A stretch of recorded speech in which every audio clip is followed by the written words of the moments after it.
वालेकुम dear students. उम्मीद करता हूँ आप सब लोग खैरियत से होंगे। आज हमारा डिस्कशन में जो टॉपिक है वो है operon system of gene regulation. Operon system क्या है, उसमें किस टाइप की रेगुलेशन मैकेनिज्म अडॉप्ट होता है, और ये मोस्ट कॉमनली प्रोकैरियोट्स में पाया जाने वाला एक सिस्टम है जीन रेगुलेशन का, जिसे हम आज डिस्कस करेंगे। सबसे पहले हम इसकी डेफिनेशन पे आते हैं। इसकी डेफिनेशन के अकॉर्डिंगली ओपेरॉन होता क्या है। An operon is a functioning unit of DNA containing a cluster of genes under the control of single promoter. Basically DNA का वो क्लस्टर है जो नंबर ऑफ जीन्स कंटेन करता है, लेकिन उन मल्टीपल जीन्स को, उस क्लस्टर ऑफ जीन्स को एक सिंगल प्रमोटर कंट्रोल करता है। जैसे आपको इस पिक्चर में नज़र आ रहा होगा, ये ओपेरॉन आपको शो किया हुआ ओपेरॉन सिस्टम। इस ओपेरॉन सिस्टम में ऑपरेटर और प्रमोटर दोनों सिंगल मौजूद हैं, और ये दोनों जो हैं ऑपरेटर और प्रमोटर, उनमें पर्टिकुलरली जो इसमें प्रमोटर है वो 4 जीन्स को कंट्रोल कर रहा है, gene A, gene B, gene C and gene D. और उससे जो ट्रांसक्रिप्शन होगी उससे 4 डिफरेंट टाइप के मैसेंजर आरएनए प्रोड्यूस होंगे, messenger RNA A, B, C and D.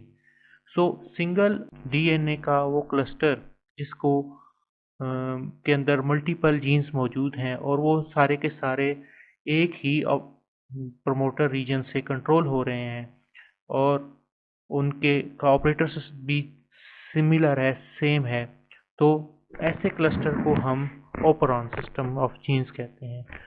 Most commonly ये बैक्टीरिया और उसके वायरसेस में पाया जाता है, found in bacteria and their viruses. Reason इसके पीछे ये है क्योंकि बैक्टीरिया और वायरसेस की जीनोम का साइज़ बहुत छोटा होता है, तो वहाँ पे मल्टीपल जीन्स को मैनेज करने के लिए कॉमन प्रमोटर और ऑपरेटर यूज़ किए जाते हैं, ताकि कम जीनोम के अंदर जो जीन्स ज़्यादा मौजूद हैं उनको फंक्शनल किया जा सके, उनके ट्रांसक्रिप्शन के प्रोसेस को परफॉर्म करवाया जा सके। तो इस मकसद के लिए इन रीजन्स के अंदर सिंगल ऑपरेटर और प्रमोटर मौजूद होते हैं जो मल्टीपल जीन्स को कंट्रोल करते हैं। ये एक एग्जांपल है जिसमें हम आपको 4 जीन्स के बारे में बताया है। कुछ ऐसे होंगे जिनमें 3 होंगे, कुछ में मोर देन 4 होंगे, तो डिपेंड करता है कि वो किस तरह का जीन है। तो operon system of genes regulation में आज जो इसके जो टाइप्स हैं दो, जो मोस्ट इम्पॉर्टेंट है, उसमें सबसे पहली है नेगेटिव कंट्रोल। ओपेरॉन सिस्टम का जो एक कंट्रोल सिस्टम है रेगुलेशन का, उसमें पहला आता है नेगेटिव कंट्रोल और सेकंड है उसमें पॉजिटिव कंट्रोल। ये आपको पिक्चर नज़र आ रही होगी, डायग्राम। इसमें ये पॉजिटिव ओपेरॉन का कंट्रोल है, जिसमें रिप्रेसर जो है उसको बाउंड कर दिया जाता है सबस्ट्रेट के साथ, और आरएनए पॉलीमरेज इजीली मूव करता है अलोंग द डीएनए स्ट्रैंड, और मैसेंजर आरएनए की प्रोडक्शन हो जाती है। फिर दोबारा से रिपीट करूँगा कि रिप्रेसर बाउंड हो गया, अब वो ब्लॉक नहीं कर सकता ऑपरेटर को। प्रमोटर के ऊपर आरएनए पॉलीमरेज आएगा, वो उसे ऑपरेटर पे अटैच करवाएगा, आरएनए पॉलीमरेज डीएनए स्ट्रैंड पे मूव करेगा और मैसेंजर आरएनए प्रोड्यूस कर देगा। सो बैक्टीरिया खुश रहेंगे। सो इसके 2 टाइप्स हैं, नेगेटिव और पॉजिटिव कंट्रोल, जो ओपेरॉन सिस्टम की हैं। इन्हें वन बाय वन मैं आप लोगों से डिस्कस करूँगा। फर्स्ट ऑफ ऑल इसमें आ जाता है नेगेटिव कंट्रोल ऑफ ओपेरॉन। तो नेगेटिव कंट्रोल में हम आज एग्जांपल पढ़ेंगे लैक्टोज ओपेरॉन, या जिसे लैक ओपेरॉन भी सिंपल वर्ड्स में कहा जाता है। लैक ओपेरॉन है क्या? Production of beta galactosidase that break down the lactose into glucose and galactose. ये एक पर्टिकुलर टाइप का एंजाइम प्रोड्यूस करता है लैक ओपेरॉन सिस्टम, जो लैक्टोज को ब्रेक डाउन करके ग्लूकोज और ग्लैक्टोज में कन्वर्ट करता है। और ग्लूकोज जो बैक्टीरियल हैं, मोस्ट कॉमनली इकोलाई जो है, वो उसे अपने मेटाबॉलिक प्रोसेस में इजीली यूटिलाइज कर पाता है। सो उसे लैक्टोज की ब्रेक डाउन करके उसमें से ग्लूकोज की प्रोडक्शन रिक्वायर होती है, तो उसके लिए वो बीटा ग्लैक्टोसाइडेज एंजाइम प्रोड्यूस करता है। तो इस एंजाइम की प्रोडक्शन में जो जीन इन्वॉल्व है वो उसे लैक ओपेरॉन कहते हैं। तो इसकी रेगुलेशन नेगेटिव है। रेगुलेशन की एग्जांपल सबसे पहले आते हैं। नेगेटिव रेगुलेशन में ये होगा कि रिप्रेसर जो होगा वो ऑपरेटर रीजन को के ऊपर बाइंड कर लेता है, और वो मूव नहीं करने देता, अटैच नहीं होने देता आरएनए पॉलीमरेज को। सो बीटा ग्लैक्टोसाइडेज की प्रोडक्शन नहीं होती। नेगेटिव कंट्रोल में हम ये डिस्कस करेंगे कि बीटा ग्लैक्टोसाइडेज की प्रोडक्शन ना होना नेगेटिव कंट्रोल कहलाता है, और इस ऑपरॉन सिस्टम में प्रोडक्शन जो है वो कंट्रोल कर रहा है रिप्रेसर प्रोडक्शन के मैकेनिज्म को, जीन रेगुलेशन के मैकेनिज्म को रिप्रेसर कंट्रोल कर रहा है। तो स्टेप वाइज इसको डिस्कस करेंगे। नेगेटिव कंट्रोल ऑफ ऑपरॉन कैसे कंडक्ट होता है लैक ऑपरॉन में। तो इसमें रेगुलेटरी जीन्स मौजूद हैं, जिसमें सबसे इम्पोर्टेंट है लैक आई जो इनहिबिटर के तौर पर वर्क करता है, लैक पी प्रमोटर जीन होगा, और लैक ओ ऑपरेटर जीन होगा। और इस तरह लैक पी इनहिबिटर भी मौजूद होगा, जो इस इनहिबिटर जीन को कंट्रोल करने वाला उसका प्रमोटर रीजन है वो यहाँ मौजूद होगा। इसी तरह इस प्रमोटर रीजन के अंदर उसका अपना ऑपरेटर मौजूद होगा, जो इस लैक आई को लैक जो इनहिबिटर है या रिप्रेसर है उसको कंट्रोल करेगा। इसके इस रेगुलेटरी जीन के साथ जो स्ट्रक्चरल जीन्स हैं उसमें लैक जी, लैक वाई और लैक ए जो जीन्स हैं ये स्ट्रक्चरल जीन्स हैं। ये तीनों जीन्स जो हैं ये सेपरेट टाइप की प्रोडक्ट प्रोड्यूस करते हैं। लैक जी से सेपरेट मैसेंजर आरएनए प्रोड्यूस होता है, लैक वाई से सेपरेट मैसेंजर आरएनए प्रोड्यूस होगा, और लैक ए से सेपरेट मैसेंजर आरएनए प्रोड्यूस होगा। सो ये पूरी एक स्कीमेटिक डायग्राम है जिसमें रेगुलेटरी रीजन भी है और स्ट्रक्चरल जीन भी मौजूद हैं। हम आगे मूव करेंगे कि नेगेटिव कंट्रोल मैकेनिज्म क्या है और ये किस तरह रेगुलेट होता है। आरएनए पॉलीमरेज जो है इनहिबिटर साइट का जो इनहिबिटर है आरएनए पॉलीमरेज, वो इनहिबिटर जीन जो है उसका आरएनए पॉलीमरेज आता है, तो वो जो उसका लैक इनहिबिटर जीन है उससे मैसेंजर आरएनए प्रोड्यूस करवाता है, जो लैक आई मैसेंजर आरएनए के तौर पे जाना जाता है। नेगेटिव कंट्रोल में लैक आई जो है इनहिबिटर जीन जो है वो मैसेंजर आरएनए प्रोड्यूस करता है, जिसे लैक आई मैसेंजर आरएनए कहेंगे। अब इसकी प्रोडक्ट जो है वो एक पर्टिकुलर टाइप की प्रोटीन है जिसे हम रिप्रेसर कहते हैं। अब जब भी नेगेटिव कंट्रोल मैकेनिज्म में होगा, तो क्योंकि जब नेगेटिव मैकेनिज्म इसमें रन होता है उस वक़्त जो बैक्टीरियल सेल्स होते हैं मोस्ट कॉमनली वो लैक कर रहे होते हैं लैक्टोज़ की। जब लैक्टोज़ की एब्सेंस होती है तो उस वक़्त ये नेगेटिव कंट्रोल मैकेनिज्म ऑपरेट करता है, क्योंकि उस कंडीशन में लैक्टोज़ की एब्सेंस में इस जीन का फंक्शनल होना सेल के लिए कोई सूटेबल नहीं है। क्योंकि लैक्टोज़ अवेलेबल नहीं है, सो उस वक़्त सेल का जो मैकेनिज्म है उसे टर्न ऑफ करना होता है।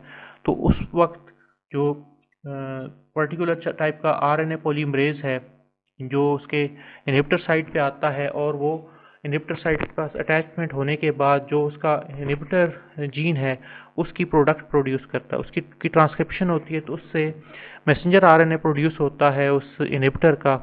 लेटर ऑन वो ट्रांसलेशन के मैकेनिज्म से कन्वर्ट होके रिप्रेसर प्रोटीन में कन्वर्ट होता है।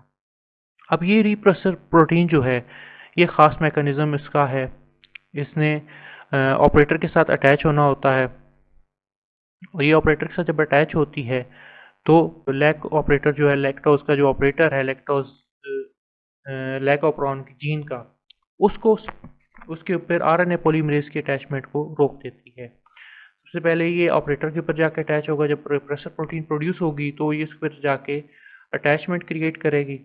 तो उस वक्त लैक ऑपरॉन जीन से प्रोड्यूस करने के लिए जो उसका आरएनए पॉलीमरेज है वो आता है, लेकिन due to the unavailability of empty site वो मूव नहीं कर पाता, वो पी साइट से आगे मूव नहीं कर पाता, वो ऑपरेटर के साथ अटैच नहीं हो पाता। सो मूवमेंट की ये हर्डल जो है in the form of repressor, ये उसकी मूवमेंट को रोकती है, उसकी अटैचमेंट को ऑपरेटर के साथ जब रोकती है तो उससे ट्रांसक्रिप्शन का प्रोसेस नहीं होता। सिंपल वर्ड्स में हमको फिर एक्सप्लेन कर दूंगा कि जो रिप्रेसर मौजूद होती है, रिप्रेसर प्रोटीन उसी लैक ऑपरॉन सिस्टम में मौजूद होती है, उसके रेगुलेटरी रीजन के अंदर रिप्रेसर प्रोटीन प्रोड्यूस होती है in the absence of lactose. Lactose जब एब्सेंट होगा तो उस वक्त वो प्रोटीन प्रोड्यूस होगी, और वो प्रोटीन बाइंड कर जाती है जो उसका ऑपरेटर रीजन है उसके साथ। ऑपरेटर जीन के साथ जब वो बाइंड करेगी तो वो आरएनए पॉलीमरेज को अटैच नहीं होने देगी। जो आरएनए पॉलीमरेज जिसने लैक जी, वाई और ए के अंदर से मैसेंजर आरएनए की प्रोडक्शन करनी है, ट्रांसक्रिप्शन करनी है। तो इस प्रोसेस की वजह से ट्रांसक्रिप्शन नहीं होगी, तो ये नेगेटिव कंट्रोल कहलाता है इस ऑपरॉन सिस्टम का, जिसमें रिप्रेसर आरएनए पॉलीमरेज की एक्टिविटी को रोक देता है, स्टॉप कर देता है। तो इस प्रोसेस को हम negative control of operon system कहेंगे। इसके बाद हम आगे मूव करते हैं पॉजिटिव कंट्रोल ऑपरॉन सिस्टम जो है। इसमें भी लैक्टोज ऑपरॉन की एग्जांपल को हम कंटिन्यू करेंगे। तो जैसे आपको पहले इसकी डेफिनेशन बता चुका हूँ कि प्रोडक्शन ऑफ बीटा ग्लैक्टोसाइडेज जो है वो जो है वो कंट्रोल करता है जो लैक ऑपरॉन जीन है, जीन का सिस्टम जो है। तो इस केस में जो पॉजिटिव रेगुलेशन है, इसमें ऑपरेटर के साथ आके एक्टिवेटर अटैच हो जाता है और वो एक्टिवेटर प्रमोटर के ऊपर आरएनए पॉलीमरेज को अटैच करवाने में हेल्प करता है, जिसकी वजह से बीटा ग्लैक्टोसाइडेज की प्रोडक्शन पॉसिबल हो पाती है और जो बैक्टीरिया के अंदर लैक्टोज मौजूद है उसे वो ब्रेक डाउन करके ग्लूकोज और लैक्टोज मॉलिक्यूल्स में कन्वर्ट कर सकता है। So positive control operon system की जो एक जनरल डायग्राम है वो मैं आप लोगों से डिस्कस कर लूँगा। जैसे हम पहले डिस्कस कर चुके हैं कि ऑपरॉन सिस्टम के अंदर ये रेगुलेटरी रीजन में उसका प्रमोटर रीजन, दो तरह के प्रमोटर मौजूद होते हैं, एक प्रमोटर ऑपरेटर के साथ होता है और एक प्रमोटर इनहिबिटर के साथ होता है। सो बेसिक जो उसमें मेन रोल होता है प्रमोटर का, वो प्रमोटर ऑपरेटर वाला होगा पॉजिटिव रेगुलेशन में। और उसके साथ बाकी जो cluster of gene structural genes का, उसमें लैक जी, लैक वाई और लैक ए मौजूद होते हैं। तो इन जीन से जो प्रोडक्ट बनती है पॉजिटिव कंट्रोल में, वो पॉजिटिव कंट्रोल इससे इसलिए कहते हैं कि इससे ट्रांसक्रिप्शन का प्रोसेस कैरी आउट होता है। तो इस प्रोसेस में आरएनए पॉलीमरेज जो है in the presence of lactose, जब लैक्टोज प्रेजेंट होगा तो रिप्रेसर की प्रोडक्शन नहीं हो पाएगी, या अगर रिप्रेसर अगर मौजूद होगा तो उसको डीएक्टिवेट कर दिया जाएगा बाय लैक्टोज मॉलिक्यूल। तो आरएनए पॉलीमरेज जो है इसको अटैच होने के लिए स्पेस मिल जाएगी, ये प्रमोटर रीजन पे आएगा, अटैच होगा और ऑपरेटर से अटैचमेंट क्रिएट करने के बाद ये along the DNA strand move करेगा। डीएनए स्ट्रैंड पे मूव करने के बाद ये मैसेंजर आरएनए प्रोड्यूस करेगा, सब जीन्स के सेपरेट ये मैसेंजर आरएनए प्रोड्यूस करेगा। लैक जी से उसका मैसेंजर आरएनए सेपरेट प्रोड्यूस होगा, लैक वाई जो होगा जीन उससे सेपरेट मैसेंजर आरएनए प्रोड्यूस होगा, और इस तरह लैक ए से सेपरेट मैसेंजर आरएनए प्रोड्यूस होगा। ये मैसेंजर आरएनए जो हैं प्रोड्यूस हो रहे हैं आरएनए पॉलीमरेज की इस एक्टिविटी के बाद, ये ट्रांसलेशन के प्रोसेस में अपनी जो एंड प्रोडक्ट्स हैं वो प्रोड्यूस करेंगे। बीटा ग्लैक्टोसाइडेज लैक जी से प्रोड्यूस होगी, जिसका काम लैक्टोज की ब्रेक डाउन करना है। और उसके साथ बाकी दो और इसमें एंजाइम प्रोड्यूस होते हैं, उनको लेटर ऑन डिस्कस करते हैं। तो ये ब्रेक डाउन कैसे करता है, लैक्टोज बीटा ग्लैक्टोसाइडेज की वजह से के एक्शन से जो है उसके मॉलिक्यूल्स को ब्रेक करता है और ग्लूकोज और ग्लैक्टोज की प्रोडक्शन करता है। इस तरह लैक वाई जो जीन है, लैक वाई जीन जो होगा वो परमीएज एंजाइम प्रोड्यूस करता है। तो ये क्लस्टर ऑफ जीन्स मौजूद हैं और डिफरेंट टाइप के एंजाइम्स प्रोड्यूस होते हैं। परमीएज का भी फंक्शन लैक्टोज की जो है ब्रेक डाउन में है और लैक्टोज की से ग्लूकोज और ग्लैक्टोज की प्रोडक्शन से रिलेट करता है।